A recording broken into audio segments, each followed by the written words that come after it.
Hello everyone, good morning all. आपल्या supermom या YouTube चॅनलवर तुमच्या सगळ्यांचं अगदी मनापासून स्वागत. आज आहे स्वामी समर्थ महाराजांचा प्रगट दिन. खरोखर आजचा दिवस खूप खास, खूप विशेष असा आहे. तर आज प्रशांतजींनी देखील सकाळी महाराजांना चंदन लावून वगैरे छान असा त्यांचा अभिषेक केला आणि नंतर मग ते त्यांच्या साईटवर गेले सिन्नरला. आणि दुसरी गोष्ट, माझी देखील पूजा करून झालेली आहे. तुम्ही बघू शकता मी चंदन, हळद, कुंकू वगैरे लावलं आहे. तर अजूनही मला सेवा करायच्या आहे, परंतु मी आता फक्त रोज जी आपण पूजा करतो तशी पूजा केली. महाराजांना नैवेद्य दाखवला. महाराजांना मी नैवेद्याला काय केलं तेही मी तुम्हाला दाखवते. आणि आता पूजा वगैरे सगळं करून झाल्यानंतर मग मी माझं हे ड्रिंक बनवलं आहे.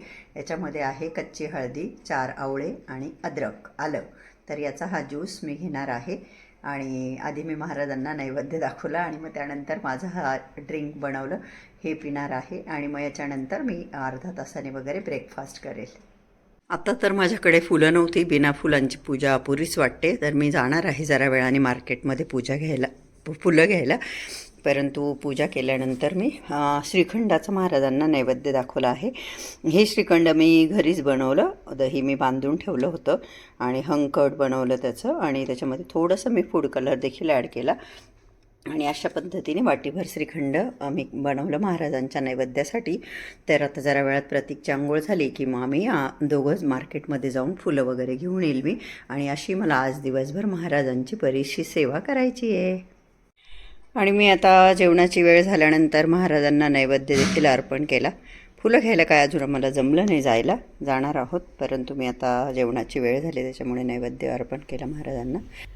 आणि त्यानंतर मग मी नित्यसेवा स्तोत्रमध्ये पुरुष सूक्त आहे ते 16 वेळेस वाचलं, श्रीसूक्तम एकदा वाचलं, स्वामींची जी पण सेवा दिली होती ती सगळी केली. आणि अशा पद्धतीने स्वामी समर्थ महाराजांवर अभिषेक देखील चालूच ठेवला. आणि श्री स्वामी चरित्र सारामृतचे देखील मी पठण केले. पूर्ण 21 अध्याय वाचले. आजच्या दिवसामध्ये मला जी आपण सेवा करायच्या होत्या त्या सगळ्या सेवा मी करू शकली. ह्या गोष्टीचा मला खरोखर खूप आनंद झाला. खूप मनापासून मी सगळं केलं. त्यानंतर तुम्ही इथे बघू शकता जे माझ्या सगळ्या बरण्या सांडल्या होत्या त्यातलं हे सगळं निवडून ठेवलं होतं. तर मी आज ते सगळं भाजून घेतलं, ते दळून आणणार आहे मी. Hello everyone, good morning all. आज सॅटरडे आहे आणि माझी अंघोळ वगैरे झाली आहे, स्किन केअर वगैरे करून झालं आहे. गरम पाणी पिले मी आता. हो, उन्हाळा आहे तरीसुद्धा मी गरम पाणीच पिते, कारण की मला सवय झाली गरम पाणी पिण्याची. प्रशांतजी आणि प्रतीक ॲज ऑलवेज सिन्नरला गेले आणि रुपाली काम वगैरे करून गेली.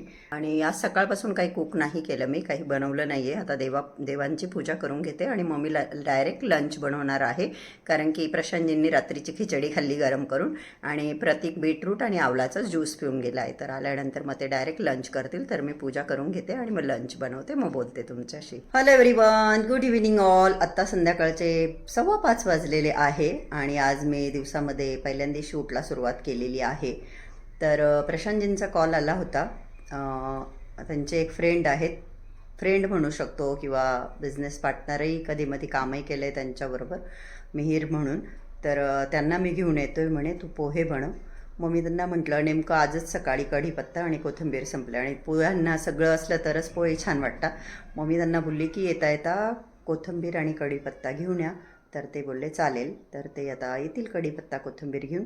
तोपर्यंत मी कांदे मिरच्या वगैरे कापून ठेवते, कारण की किचनमध्ये मला आधी घासलेली भांडी लावावी लागेल आणि नंतर मग पोह्याचं काम सुरू करेल मी. केस बघा माझी लोळलेली होती, मी फोन आल्यामुळे उठली आणि जस्ट अशी क्लिप लावून घेतली. तर चला आता भांडे लावते आणि मग पोह्यांची तयारी करते. पोहे बनवले आणि मी खाणार नाही असं तर शक्य नाही. आणि शक्यतो आम्ही संध्याकाळी वगैरे काय असं पोहे बनवत नाही, परंतु पोहे बनवले होते तर मी देखील भरपूर असा चहा आणि पोहे एन्जॉय केले. बऱ्याच लोकांना सवय असते की पोह्यांबरोबर चहा प्यायची, पण मला ही सवय आधी बिलकुल नव्हती. प्रतीकमुळे मला ही सवय लागली, कारण की त्याला पोह्यांबरोबर चहा लागतो, तर तशीच सवय मला देखील लागली. एक पोह्यांचा बाईट घ्यायचा आणि एक चहाची सिप घ्यायची, खूप छान कॉम्बिनेशन लागतं. तुम्ही पण चहा आणि पोहे बरोबर खाता का हे मला नक्की कळवा. तर प्रतीकच्या बाजूलाच इकडे बसून मी देखील इथे पोहे खाते. यांचं चाललं आहे काहीतरी गप्पा. प्रतीकने पोहे खाल्ल्यानंतर त्याला म्हटलं की ते सगळे प्लेट वगैरे ग्लास तू उचलून घे. आणि माझ्या अजून एक गोष्ट लक्षात आली आहे, मी डाएट फॉलो करते, परंतु जेव्हा काही बनतच नाही अनहेल्दी किंवा हेल्दी असूनसुद्धा ते क्वांटिटीमध्ये खाणं, तर ते समोरून असलं की माणूस बरोबर हिशोबात बनवतं किंवा मग खाण्याचं अवॉइड करतो. कारण तर आता तुम्ही इथे बघू शकता हे 4 प्रकारचे सीड्स आहे. याच्यामध्ये आहे sunflower seed, flax seed, sesame seed आणि चिया सीड. हे सगळे मी भाजून घेतले आणि थंड व्हायला ठेवले आहे. आणि मला नंतर आठवलं की आपल्याकडे पंपकिन सीड देखील आहे, तर ते देखील मी भाजले आणि थंड करून घेतले. तर टोटल मी 5 प्रकारचे सीड इथे घेतलेले आहे. मी बनवणार आहे लड्डू. तर गोडीसाठी मी इथे खजूरचा वापर केला आहे. एक 10-15 खजूर मी त्या पण तेलामध्ये तुपामध्ये थोड्याशा परतवून घेतल्या आणि त्यानंतर ते सगळे सीड आणि खजूर मिक्सर ग्राइंडरमध्ये छान असं फिरवून घेतलं आणि व्यवस्थित ती खजूर सगळ्या सीड्सच्या पावडरला म्हणजे बियांच्या पावडरला चांगली अशा पद्धतीने लावून घेतली. आणि हे बघा असे मस्तपैकी मी हे लाडू बनवले. हे लाडू आपल्या केसांसाठी, आपल्या त्वचेसाठी, ओव्हरऑल हेल्थसाठी खूप म्हणजे खूप छान आहे. तुम्ही सुद्धा नक्की ट्राय करा. इथे टेबलवरती भांडे वगैरे दिसत आहेत, ते बघायला चांगलं नाही दिसत, परंतु जसं की यू ऑल नो मला वाकायचं नाही येतं. जे भांडे खाली ट्रॉल्यांमध्ये ठेवले जातात जनरली ते त्या टेबलवरच ठेवलेले असतात एकात एक घालून, सो इग्नोर करा ते. आणि आईवडील आल्यानंतर मी एक गोष्ट नोटीस केली. मला असं वाटतं की वाव मी किती डाएट फॉलो करते, अनहेल्दी बिलकुल काही खात नाही. पण माझ्या एक गोष्ट लक्षात आली, खात केव्हा नाही मी, जेव्हा बनतच नाही तेव्हा. इवन म्हणजे आई खारी घेऊन आल्यानंतर पण मी चहा खारी खाल्ल्या. जोपर्यंत खारी होत्या 3 दिवस मी चहा खारी खात होते. त्यानंतर ते असताना मी दहीवडे बनवले किंवा जे काही बनत होतं नॉर्मली जेवण ते मी करत होते. आणि आईवडील असताना मी नंतर म्हणजे बहिणीशी चर्चा करताना मी नोटीस केलं की मी स्वतःकडे बिलकुल लक्ष दिलं नाही. ॲक्च्युली एरवी मी खूप पाणी पिते, म्हणजे दर अर्धा तासाला मी 400 ml 500 mlचा माझ्याकडे ग्लास आहे तो भरून पिते म्हणायला हरकत नाही. अर्धा पाऊण तासाला म्हणजे दिवसभरात 3 लिटरच्या पुढेच माझं पाणी पिऊन होत असेल. पण आईन ते असताना हार्डली मी 1-2 वेळेस पाणी प्यायची. म्हणजे ते काय मला कंटिन्यू उभं ठेवत होते असं नाही, माझा तो स्वभाव आहे. माझे आईवडील दोघंही मला खूप रागवायचे. माझे वडील पण बोलले, बाई तू खूप काम करते, खूप काम करते. आता बघायला गेलं तर रुपाली आहे जे की झाडू पोछा भांडे डस्टिंग काही सांगितलं यांचे शर्ट पॅन्ट घासून दे बाई, बाथरूम धुऊ सगळं करायचे. कल्पनाताई होत्या. तरी पण माझा एक स्वभाव आहे, माझ्या घरी कोणी पाहुणे आले, घरचे का असे ना, आई वडील बहिणी बहिणींचे मुलं कोणी सासरचे माहेरचे डझंट मॅटर, पण मला माझं घर अप टू डेट लागतं. जिथली वस्तू तिथंच. माझ्या बहिणी बोलता पण मला की थोडंसं धरसोड करायची बुवा, पण नाही माझ्याकडून नाहीच होत. एक वेळेस मला पाणी प्यायला वेळ नाही मिळाला, माझ्या खाण्याच्या वेळा चुकल्या, माझं रुटीन डिस्टर्ब झालं स्वतःचं वैयक्तिक खाण्याचं पिण्याचं सगळं तरी चालेल, पण घर मी डिस्टर्ब होऊ देत नाही. तो माझा प्रॉब्लेम आहे. आता तो चांगला आहे प्रॉब्लेम आहे का वाईट प्रॉब्लेम आहे ते तुम्हीच सांगा. अप टू डेट दिसलं पाहिजे घर, असं माझं होतं. तर तेव्हा आईवडील म्हणायचे की खूप काम करते खूप काम करते. इव्हन ते गेले तेव्हा त्यांनी मला खूप फोर्स पण केला की चल थोडे दिवस आरामाला.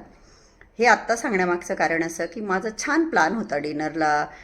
सोयाबीन मी असं उकडवून घेते, स्वच्छ धुवून घेते 2-3 पाण्याने आणि थोडंसं एकदम एवढंसं तूप टाकून तिखट मीठ टाकून ते थोडंसं फ्राय करते तव्यावर, बाकी काही घालत नाही. बरोबर एक दही घेते वाटीभर आणि उकडलेले छोले त्याच्यावरही थोडंसं तिखट मीठ लिंबू वगैरे असं मी डिनर करणार होते. एकदम हेल्दी प्रोटीन त्यात होतं, कार्ब्स कमी होते. परंतु आता अचानक प्रशांतजींची फ्रेंड आली आणि त्यांच्यासाठी पोहे बनवले. परंतु मी पण एक मोठी डिशभर पोहे खाल्ले ज्याच्या कॅलरीज 400 होत्या. प्लस चहा पिण्याचं एक लिमिट असतं. सगळ्यांना मी एवढासा कप अर्ध्याला थोडासा वर दिला. मी मात्र एवढा जो काचेचा मग आहे तो अर्ध्याला वरती चहा घेतला. पण खूप मजा आली. मी एवढं काही काटेकोरपणे करत नाही. मला काय कुठल्या कॉम्पिटिशनमध्ये पार्टिसिपेट नाही करायचं आहे. आता मला डॉक्टरांनी सांगितलं म्हणून मी वजन कमी केलं. 6-7-8 किलो केलेलं आहे.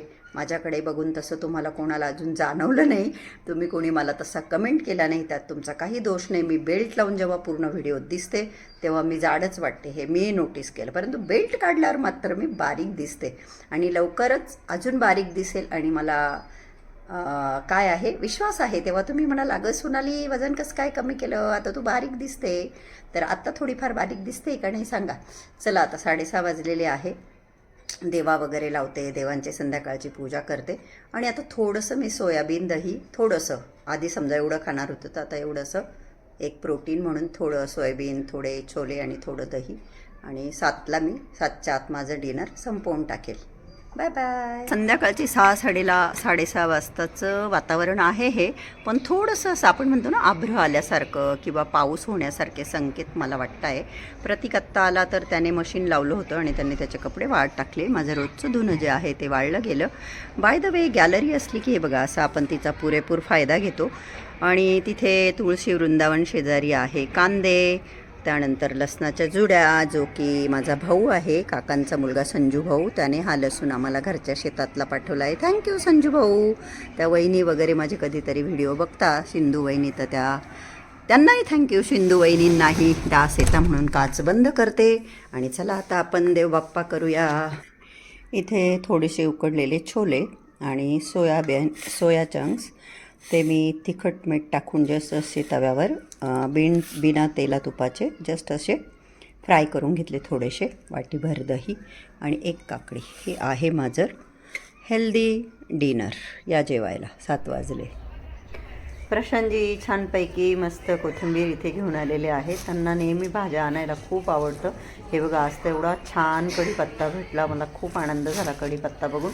आणि गवारच्या शेंगा, त्यांना गावठी गवारच्या शेंगा खूप आवडतात, तर त्या शेंगा देखील त्यांनी आणलेल्या आहे. तर मी आता ह्या संपूर्ण भाज्या व्यवस्थित निवडून वगैरे डब्यांमध्ये भरून ठेवते, मग ते वापरायला इझी होऊन जातं. भेटायला माझे एक व्ह्युअर्स आहे, योगिता ताई. लहान असेल योगिता माझ्यापेक्षा ना, योगिता बर्वे, ज्या गोव्यावरून माझे व्हिडिओ, असंच राहा बाबा, गोव्यावरून माझे व्हिडिओ बघता. आणि योगिताची मम्मी मला भेटायला आलेली आहे. आणि माझी जी मैत्रीण आहे मनीषा, तिकडची आहे मनीषा माझी मैत्रीण, आणि ह्या योगिताची मम्मी आहे. तर आपसामध्ये मामी वाचा का, ननंद भाऊजाई नातं लागतं त्यांचं. तर त्या मला भेटायला आल्या. आणि जेव्हा आपल्याला व्हिडिओ मार्फत कोणी ओळखतं, इव्हन मनीषाच्या मुलाच्या लग्नामध्ये पण मला 2-3 अशा व्यक्ती भेटला की ज्या माझे व्हिडिओ बघत होत्या. आणि खूप छान वाटतं. आता योगिताच्या मम्मी आल्या तर यांना भेटून देखील मला खूप छान वाटलं. पण त्या काही चहा कॉफी वगैरे घ्यायला काहीच तयार नाही. तर पुढच्या वेळेस आल्यानंतर मात्र वेळ काढून या नाश्ता वगैरे करायला. हा, ते तर लग्नात नव्हते आले का योगिता ताई? हा.